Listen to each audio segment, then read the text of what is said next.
વિદ્યાર્થી મિત્રો, આજે આપણે ધોરણ 10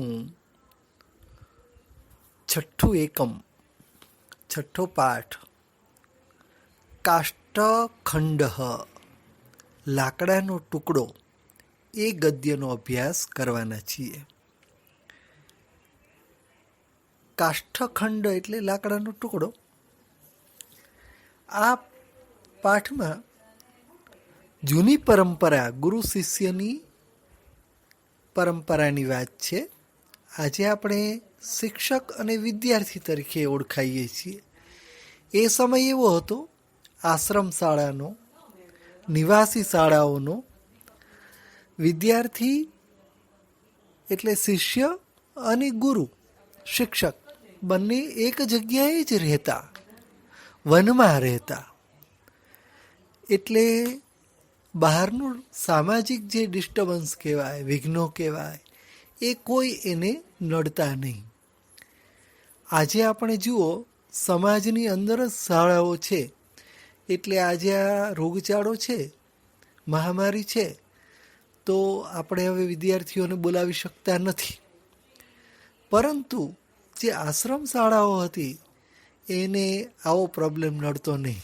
સમાજમાં, સંસારમાં જે કંઈ બને એના કરતાં અલિપ્ત હતી આ સંસ્થાઓ. વનમાં, જંગલમાં, શુદ્ધ પર્યાવરણમાં આ સંસ્થા હતી, આશ્રમો હતા. નદીનો કિનારો હોય, ખૂબ વૃક્ષો હોય, જાતે જ બધી ઔષધિઓ અને સાદગીપૂર્ણ જીવન હોય. એટલે રોગનો ભય રહેતો નહીં. સમાજના બીજા કોઈ તત્વો, જે આતંકી તત્વો, એનો ભય રહેતો નહીં. હા, રામાયણમાં આવે છે કે રાક્ષસો યજ્ઞમાં વિઘ્નો કરે છે. જે આવા આશ્રમો છે એને પરેશાન ત્યારે કરતા, અને રાજ્યની જવાબદારી. રામ એ ખર, દૂષણ, તાડકા વગેરેને મારેલા. તો આવી પરંપરા, જે આશ્રમ પરંપરા છે, એમાં ગુરુ શિષ્ય સાથે રહેતા અને શિક્ષણની પ્રક્રિયા થતી. આ શિક્ષણની પ્રક્રિયાનું નાનકડું શબ્દચિત્ર આજે આપણે આ પાઠમાં ભણવાના છીએ.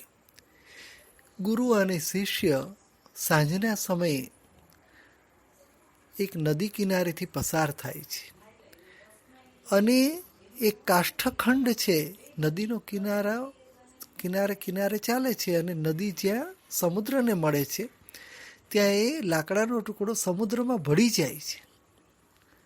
અને એમાંથી ગુરુને એક ચમકારો થાય છે કે આમાંથી વિદ્યાર્થીઓ શીખવી શકાય એવું છે.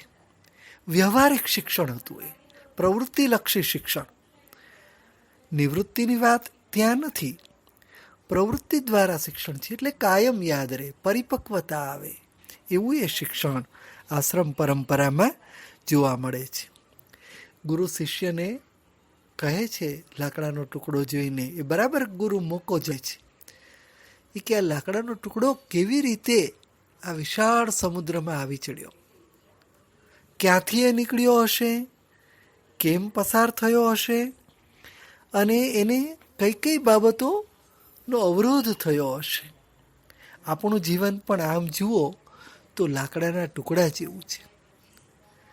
એ આ જીવનરૂપી નદીમાં વહેતું વહેતું કોઈક વાર સારી જગ્યાએ પહોંચી જાય છે, વિશાળ સમુદ્રમાં સુખ જેવું પ્રાપ્ત કરે છે, શાંતિ પ્રાપ્ત કરે છે, તો કોઈ વાર અથડાઈને ક્યાંક અટકી પણ જાય છે. આપણું ભાગ્ય ક્યાં લઈ જાય એ કહેવાય નહીં. સંસ્કૃતમાં એક શ્લોક છે કે ઋષિનું કુળ અને સ્ત્રીનું ચારિત્ર, પુરુષનું ભાગ્ય, આ બધું જાણી શકાતું નથી. દેવો પણ જાણી શકતા નથી, તો માણસ તો કેમ જાણી શકે? ઋષિનું કુળ, નદીનું મૂળ, પુરુષનું ભાગ્ય, સ્ત્રીનું ચારિત્ર્ય, આ બધી બાબતોની ખબર પડે નહીં. તો અહીંયા પણ આપણું ભાગ્ય છે, આપણું જીવન છે, એની આપણને ખબર પડે નહીં. આપણે લાકડાના ટુકડાની જેમ જીવનરૂપી નદીમાં તણાતા તણાતા સુખરૂપી સમુદ્રને મળીએ પણ ખરા અને ન પણ મળીએ. એમાં 4 વિઘ્નો નડે છે.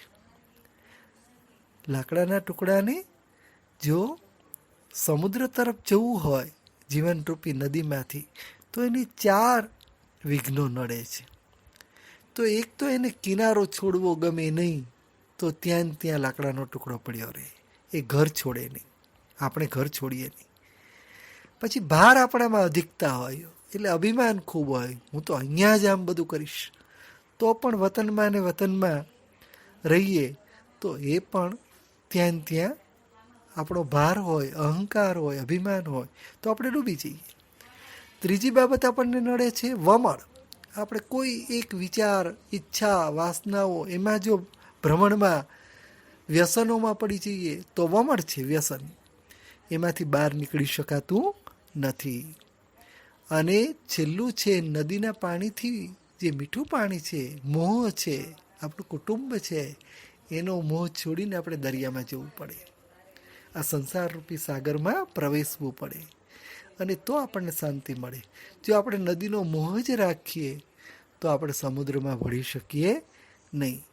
તો આ કાષ્ઠખંડ એ ગદ્યનો ઉદ્દેશ્ય એ છે કે આ જીવન નદી છે, આપણે એમાં લાકડાનો ટુકડો છીએ, આપણને કેવા કેવા વિઘ્નો નડે એની વાત છે.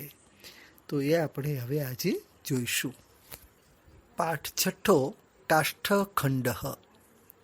ગંગા તીરે એક ગુરુ શિષ્યેણ સહ વર્તમાન આસીત. ગંગા નદીને કિનારે એક ગુરુ શિષ્ય સાથે ફરતા હતા. વર્તમાન આસીત એટલે ફરતા હતા એમ અર્થ કરશું, વર્તમાનમાં હતા એમ. સ જલપ્રવાહેણ નિયમાનમ કંચન કાષ્ઠખંડમ દર્શયન શિષ્યમ આહ. સહ તે ગુરુ જલપ્રવાહેણ જલપ્રવાહ દ્વારા નિયમાનમ લઈ જવાતા, કંચન કોઈ, કાષ્ઠખંડમ લાકડાના ટુકડાને, દર્શયન બતાવતા, દર્શાવતા, શિષ્યમ શિષ્યને, આહ કહ્યું. તે ગુરુએ જલપ્રવાહમાં તણાતા કોઈ એક લાકડાના ટુકડાને જોઈને શિષ્યને કહ્યું, અયમ જલપ્રવાહેણ સહ સમુદ્રમ પ્રાપ્સ્યતિ. આ જલપ્રવાહ સાથે સમુદ્રને પ્રાપ્ત કરશે. પરંતુ ગમન માર્ગે, જવાના માર્ગે, તીરે સંલગ્નતા, કાંઠે જોડાઈ રહેતો,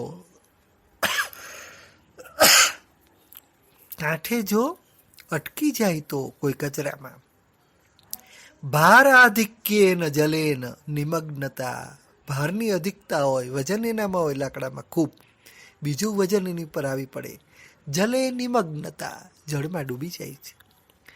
આવર્તપાતતા, જો કોઈ વમળ આવી જાય, આવર્ત એટલે વમળ, આવર્તપાતતા, જો વમળના આવી જવાથી, નદી જલ વિયોગશ્ચ, અને નદીનો વિયોગ ન કરે તો, ઇતિ ચત્વારઃ વિઘ્નાઃ ન ભવેયુઃ. આ 4 વિઘ્નો ન થાય તો, તદા એવ, તો એ સમુદ્રને મળે. આખા વાક્યનું કરીએ. તે જલપ્રવાહ હતા, તણાતા કોઈ લાકડાના ટુકડાને બતાવતા શિષ્યને કહ્યું, આ જળપ્રવાહમાં તે સમુદ્રને મળશે, પરંતુ જવાના માર્ગમાં જો એ કાંઠાને વળગી રહેશે, વજન ખૂબ એને આવી જશે તો ડૂબી જશે, વમળ આવી જશે, અથવા નદીને જળને છોડશે નહીં, તો એ 4 વિઘ્નો ન થાય તો 13 છે. જો આ 4 વસ્તુ ન થાય તો એ સમુદ્રને પામે, આ લાકડાનો ટુકડો. ગુરુહો અગ્રે ઉપદિશતિ શિષ્યમ. ગુરુહો અગ્રે, આગળ, ગુરુએ આગળ પાછો ઉપદિશતિ ઉપદેશ આપ્યો, શિષ્યમ શિષ્યને, ગુરુરગ્રે ઉપદિશતિ શિષ્યમ. ગુરુએ શિષ્યને ઉપદેશ આપ્યો. વયમ સર્વે માનવાહ આપી કાષ્ઠખંડા ઇવ. આપણે બધા માણસો પણ લાકડાના ટુકડા જેવા જ છીએ. અસ્માકમ જીવનમ એવ નદી. આપણું જીવન એ નદી છે. પરિવાર પ્રવાહ રૂપ. જે નદીનો પ્રવાહ છે એમાં પરિવાર એ એક પ્રવાહ છે, આપણે એની સાથે દોડીએ છીએ. તત્ર સ્નેહરૂપમ જલમ વહતી. એમાં પ્રેમરૂપી પાણી વહી રહ્યું છે. સ્વકીય પરિવારે, પોતાના પરિવારમાં, જીવનમ જીવંત, જીવન જીવતા, કાષ્ઠરૂપા વયમ, લાકડા જેવા આપણે, સુખપૂર્ણમ સંસાર રૂપ સમુદ્રમ, સુખપૂર્ણ એવા સમુદ્રમાં અવશ્યમ પ્રાપ્તુમ શક્નુમઃ. આપણે ચોક્કસ આ સંસાર સમુદ્રને પહોંચી વળીએ. યદિ ચત્વારો વિઘ્ના ન ભવંતી. જો 4 વિઘ્નો ન નડે તો. જીવને કીદૃશા વિઘ્ના ભવંતી. જીવનમાં કેવા વિઘ્નો હોય છે એમ શિષ્ય અપૃચ્છત. શિષ્યએ પૂછ્યું. ગુરુ સમુપાદિશાત. ગુરુએ ઉપદેશ કર્યો. નદી રૂપે જીવને, નદીરૂપ આ જીવનમાં, આહાર નિદ્રા ભયાદય તીરભૂતા સંતિ. નદીરૂપ આ જીવનમાં આહાર એટલે ખૂબ ભોજન કરવું, નિદ્રા ઊંઘ, ભયાદય ભય વગેરે, તીરભૂતા સંતિ એ કિનારા જેવા છે. કિનારો કયો છે? તો કે આહાર નિદ્રા ભય મૈથુન. આમ એક શ્લોક છે સંસ્કૃતમાં. આ 4 શત્રુ છે આમ તો, અને એની વગર એ માણસમાં અને પશુમાં સમાન છે. આહાર નિદ્રા ભય મૈથુનમ ચ સામાન્ય મેતત પશુભી નરાણમ. પશુમાં અને માણસમાં આ 4 વસ્તુ સમાન છે. આહાર, નિદ્રા, ભય અને પ્રજોત્પત્તિ કરવી, આ 4 વસ્તુ. પણ માણસમાં પશુ કરતાં એક વસ્તુ વધારે છે, ધર્મ. ધર્મના લક્ષણો તો મેં હમણાં ભણી ગયા. પશુ અને માણસમાં એક વસ્તુ જુદી પડે, અને એ છે ધર્મ, ફરજ. માણસ ફરજ બજાવે છે ભોગ આપીને પણ. તીરેસુ સંલગ્નતા નામ આહાર નિદ્રા ભયાદિનામ સેવને સતતમ પ્રવૃત્તિ. તીરેસુ સંલગ્નતા. કાંઠો બહુ ગમે છે. લાકડું છે વારે ઘડીએ પાછું કાંઠે જતું રહે છે. કેમ? આહાર નિદ્રા ભયાદિનામ સેવને સતતમ પ્રવૃત્તિ. એને સતત આહાર, નિદ્રા અને ભય જોઈએ છે. જેમ આપણને ટૂંકમાં માણસને આહાર, નિદ્રા અને ભય, અને પેલો લાકડાનો ટુકડો છે એને કાંઠો બહુ ગમે છે. કારણ કે પ્રવાહમાં એને વહેવું એ કરતાં સ્થિર થવું ગમે છે. વસ્તુતઃ તું આહારાદય સેવનીયા ભવંતી તથાપિ તત્ર સતતમ સંલગ્નતા વિઘ્ન એવ. વસ્તુતઃ તું, ખરેખર તો, વાસ્તવિક રીતે તો, આહાર આદય, આહાર વગેરે, સેવનીયા ભવંતી, સેવવા યોગ્ય જ છે. તથાપિ તત્ર સતતમ સંલગ્નતા, પરંતુ એમાં સતત સંલગ્નતા, સંલગ્નતા એટલે જોડાણ, વિઘ્ન એવ, વિઘ્ન જ થાય છે. આહાર, ભય, નિદ્રા એ બધું આપણને જોઈએ, ઊંઘ પણ જોઈએ, પણ સતત થાય, વધી જાય આ બધી વસ્તુઓ, તો એ વિઘ્ન કરે છે. આહાર નિદ્રા ભયાદિ શું સતતમ પ્રવૃત્તિ રૂપ વિઘ્ન ભવતી. આહાર, નિદ્રા અને ભય વગેરે સતત પ્રવૃત્તિ રૂપ વિઘ્ન છે.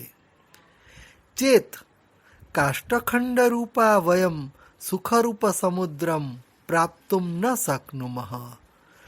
જો એ લાકડાના ટુકડાની જેમ આપણને સુખરૂપી સમુદ્રમાં પ્રાપ્ત કરવાનું, મેળવવાનું અટકાવે છે, શક્ય બનાવતું નથી. ન શકનું મહ, એ શક્ય બનાવતું નથી. શું શક્ય નથી બનાવતું? સુખરૂપ સમુદ્રમ પ્રાપ્તુમ, સુખરૂપી સમુદ્રને પ્રાપ્ત કરવાનું, વિશાળતા પ્રાપ્ત કરવામાં કોણ વિઘ્ન કરે છે? તો કે આહાર, ભય, નિદ્રા, પ્રજોત્પત્તિ, આ બધું. સામાજિકો વ્યવહારો ભારરૂપો ભવતી, સામાજિક વ્યવહાર છે એ પણ ભારરૂપ છે. બીજું વિઘ્ન છે ભાર વધી જાય છે, જવાબદારીઓ વધી જાય છે. એટલે માણસ સમુદ્રરૂપી મોટું હેતુ દુનિયાને જે બરાબર ઓળખવાનું કામ એ કરી શકતો નથી. સામાજિક વ્યવહાર એટલે લગ્ન, મરણ, જન્મ, અનેક પ્રસંગો, આપણે જન્મદિવસની પાર્ટીથી માંડીને બધી જુદી જુદી આપણે પિકનિક પાર્ટીઓ, આનંદના પ્રસંગો, વ્યવહારો બધા, એને સામાજિક વ્યવહાર છે એ ભારરૂપ છે એમ કે છે. યદ્યપિ સામાજિકો વ્યવહારો સર્વત્ર એવ અપેક્ષિતો ભવતી, જોકે સમાજમાં રહેવું પણ પડે, એ વ્યવહાર છે એ બધે અપેક્ષિત છે, એ જરૂરી છે. અપેક્ષિત છે એટલે જરૂરી છે, અપેક્ષા છે એની. પરંતુ સશક્તિમ અતિક્રમ્ય ન ભવેત, પણ પોતાની શક્તિ કરતાં વધારે વ્યવહાર આવો સામાજિક વ્યવહાર કરાય નહીં. શક્તિમ અતિક્રમ્ય, પોતાની શક્તિ કરતાં ખૂબ વધારે વ્યવહાર, અતિક્રમ્ય ન ભવેત, ન થવો જોઈએ. યે જનાઃ સ્વકીયામ શક્તિમ અતિક્રમ્ય સામાજિકાન વ્યવહારાન કુર્વન્તિ તે અતિભારત્વાત નિમજ્જંતી એવ, ડૂબી જાય છે. યે જનાઃ, જે માણસો સ્વકીયામ શક્તિમ અતિક્રમ્ય, પોતાની શક્તિનું અતિક્રમણ કરીને વધારે પડતો સામાજિક વ્યવહાર કરે છે. કુર્વંતી, તે અતિભારત્વાત, ખૂબ ભારને કારણે, નિમજ્જંતી એવ, ડૂબી જાય છે. નિમજ્જિત જનઃ સુખમય સંસાર સમુદ્રમ પ્રાપ્તુમ ન શક્નોતિ, ડૂબેલો માણસ સુખમય સંસાર રૂપી સમુદ્રની પ્રાપ્ત કરી શકતો નથી. ભારને કારણે ત્યાં જ ડૂબી જાય છે. આવો લાકડાનો ટુકડો, જો એને બહુ ઘાસ વગેરે બીજા કચરો વળગી જાય તો પછી એ ત્યાં જ ડૂબી જાય. ત્રીજું વિઘ્ન છે આવર્તન. આવર્તન એટલે વમળો. સુરાપાનમ, અક્ષક્રીડા, તમાકુ ભક્ષણમ, ચૌરકર્મમ ઇત્યાદિની દુર્વ્યસનાની માનવ જીવને આવર્તભૂતાની સંતિ, વમળરૂપ બને છે. કયું? સુરાપાનમ, મદ્યપાન, દારૂ વગેરે, શરાબનું સેવન. અક્ષક્રીડા, જુગાર રમવું, પાસાથી જુગાર રમવું. તમાકુ ભક્ષણમ, તમાકુ ખાવી, કારણ કે નશો, જે વસ્તુ નશો કરે આપણને, એ પાછું આપણને નુકસાન પણ કરે. કોઈ પણ નશો, જેનાથી નશો ચડે એ સમજવું એ નુકસાન કરશે. ચૌર કર્મમ, કોઈકનું લઈ લેવાની વૃત્તિ, આંચકી લેવાની, ચોરી લેવાની વૃત્તિ. બધા પ્રકારની ચોરી હોય, ધન, વિચારો, બુદ્ધિ, બધાની કોઈકનું લઈ લેવાની વૃત્તિ. ઇત્યાદિની દુર્વ્યસનાની, આવા દુર્વ્યસનો માનવ જીવને આવર્તભૂતાની સંતિ, એ માનવ જીવનમાં વમળો છે. એષુ પતિતો જન્યઃ બહિઃ આગંતુમ ન શક્નોતિ, આમાં પડેલો માણસ બહાર આવી શકતો નથી. બહિઃ આગંતુમ ન શક્નોતિ અતઃ તત્ર પતનમ એવ ન ભવેત તાદૃશ પ્રયત્ન સતતમ કરણીયો ભવતી. અતઃ, તેથી, તત્ર પતનમ એવ ન ભવેત, તેનું પતન ન થાય માટે, તાદૃશ પ્રયત્ન, તેવો પ્રયત્ન, સતતમ કરણીયો ભવતી, હંમેશા કરવો જોઈએ. યે જનાઃ, જે માણસો વ્યસનેષુ પતિતાઃ, વ્યસનમાં પડી જાય છે, પતિતા સંતિ, તે તરંત અપી એકસ્મિન સ્થાને પરિતઃ ભ્રમંતી, એ લોકો વ્યસનમાં પડીને કામ તો ખૂબ કરે છે, દોડાદોડી કરે છે, પણ વમળમાં પડેલો માણસ તો ગોળ ગોળ ફર્યા કરે ને, એમાં તી હોય, પ્રગતિ ન હોય. વમળમાં શું હોય? વમળ તમે નદીમાં ગોળ ડોલમાં આપણે હાથ ફેરવીએ અને વમળ ઊભું થાય ને પાણીનું, તો એ ગોળ જ ફરે, એ કંઈ આગળ ન વધે, પ્રગતિ ન થાય. હિંચકા ઉપર બેસો તો સતત હિંચકો હાલે, ગતિ થાય, પણ પ્રગતિ ન થાય. પ્રગતિ માટે તો પગથી ચાલવું પડે. તો વ્યસનમાં પડેલા માણસો તરે છે, ફરે છે, પણ એક જ સ્થાને ગોળ ગોળ પરિતઃ ભ્રમંતી, એટલે ગોળ ગોળ ફરે છે. તેસામ પ્રગતિ બાધિતા ભવતી, એની પ્રગતિ અટકી જાય છે, બાધિત થાય છે. તતઃ તે સુખાદિસાર સમુદ્રમ પ્રાપ્તુમ ન અર્હંતી, તેથી તેઓ સુખરૂપ સંસાર સમુદ્રને પ્રાપ્ત કરવા ન અર્હંતી, એને યોગ્ય નથી બનતા. અર્હંતી એટલે યોગ્ય, ન અર્હંતી, યોગ્ય બનતા નથી. પરિવારાત મુખત્વમ એવ નદી જલ વિયોગ, પરિવારથી મુખત્વમ વિમુખત્વમ છૂટા પડી જવું, નદી જલ વિયોગ એ નદીનો વિયોગ છે. નદી આપણો પરિવાર છે, પ્રવાહ, એનાથી છૂટા નહીં પડી જવાનું. તો પાછું કાંઠાની બહાર ફગોવાઈ જઈએ તો પછી આપણે સમુદ્ર બાજુ જઈ શકીએ નહીં. સામાન્યતયા, સામાન્ય રીતે પરિવારે નિવસંત, પરિવારમાં રહેતા, એવ વયમ, એવા આપણે સંસાર સમુદ્રમ, સંસારરૂપી સમુદ્રને પ્રાપ્તુમ સમર્થા ભવામહ, પ્રાપ્ત કરવા માટે સમર્થા શક્તિશાળી, ભવામહ થઈએ છીએ. પરિવારથી વિમુખતા એ નદી જળનો વિયોગ છે. સામાન્ય રીતે પરિવારમાં રહેતા જ આપણે સંસાર રૂપી સમુદ્રનું સુખ પ્રાપ્ત કરવા શક્તિશાળી થઈએ છીએ. પરંતુ યદિ કશ્ચિત જન, પરંતુ કોઈક માણસ સ્વાર્થવશાત, સ્વાર્થને કારણે, ક્રોધવશાત, ગુસ્સે થઈને, વા પરિવારાત પ્રતિમુખો ભવતી, પરિવારથી પ્રતિમુખ થઈ જાય છે, ઊંધો ચાલે કુટુંબ કરતા, સહ અપી, તે પણ નદી રૂપી પરિવારથી, જલરૂપી સ્નેહથી, વિયુક્ત જુદો પડીને, કદાચિત અપી જ્ઞાનેન સુખેન ચ પૂર્ણ આનંદમય સંસાર સમુદ્રમ ન પ્રાપ્નોતી, તો એ ક્યારેય જ્ઞાન, સુખ અને પૂર્ણ આનંદમય સંસાર સમુદ્રને પ્રાપ્ત કરી શકતો નથી. કોઈ વાર કોઈ માણસ સ્વાર્થ, ક્રોધથી વશ થઈને પરિવારથી વિમુખ થઈ જાય તો નદી રૂપી પરિવારના અને જળરૂપી સ્નેહથી વિયુક્ત જુદો પડેલો કોઈક વાર જ્ઞાન, સુખ અને પૂર્ણ આનંદમય એવા સંસાર સમુદ્રને પ્રાપ્ત કરી શકતો નથી.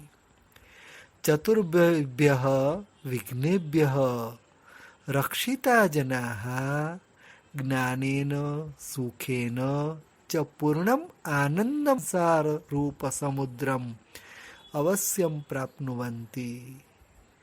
ચતુર્ભ્યઃ વિઘ્નેભ્યઃ, આ 4 વિઘ્નોથી, રક્ષિતા જનાઃ, રક્ષાયેલા માણસો, જ્ઞાનેન સુખેન ચ પૂર્ણમ આનંદમય સંસાર રૂપ સમુદ્રમ, જ્ઞાન, સુખ વડે પૂર્ણ આનંદમય સંસાર રૂપી સમુદ્રને અવશ્યમ પ્રાપ્નુવંતી, ચોક્કસ પ્રાપ્ત કરે છે. તો આપણે પરિવાર રૂપી જે જળ છે, સ્નેહ છે, પ્રવાહ છે, એને છોડ્યા વગર આ 4 વિઘ્નો છે એમાંથી બચવું જોઈએ. પેલું વિઘ્ન છે તો કિનારાનું જોડાણ, બહુ કિનારાને વળગી રહેવું, આહાર નિદ્રા ભયને નહીં વળગી રહેવાનું. ભારની અધિકતા એટલે સામાજિક ભાર, આપણી શક્તિ કરતાં વધારે ભાર નહીં રાખવાનો. સામાજિક વ્યવહાર બહુ નહીં વધારી દેવાનો, પ્રમાણમાં બરાબર છે. ઘણા બહુ પછી 50 ભાઈબંધ રાખે તો એ પછી વ્યવહાર વધી જાય, પછી તમે વાંચી ન શકો, ભણી ન શકો. અતિશય ઝાઝા મિત્રો ન હોય, પ્રતિભાશાળી બાળકોને ઓછા મિત્રો હોય. વમળમાં પડી જવાનું, કોઈ વ્યસનોમાં પડી જવાનું, એનાથી બચવાનું છે. અને આપણા કુટુંબથી સાવ છૂટા પડી જઈએ ક્રોધ, અહંકારને કારણે, એવું પણ કરવાનું નથી.